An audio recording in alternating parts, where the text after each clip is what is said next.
দোয়া কবুলের 5টা শর্ত, এই কথা বলে আজকের আলোচনা শেষ। এই যারা বলেন দোয়া কবুল হয় না, দেখেন নিজেদের সাথে মিলে কিনা।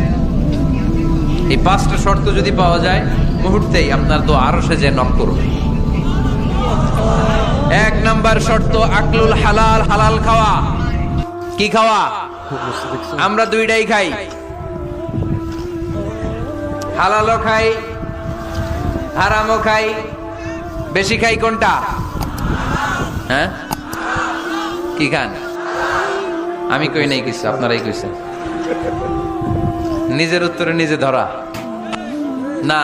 হারাম খেলে তো দোয়া কবুল হয় না। লা ইয়াদখুলুল জান্নাতা জাসাদুন গুযিয়া বিল হারাম। ওই দেহ কখনো জান্নাতে যায় না যে দেহ হারাম খেয়ে বর্ধিত হয়েছে। কেন দোয়া কবুল হয় না? মিলিয়ে নেন নিজের জীবনের সাথে, জাস্ট একটু মিলিয়ে নেন।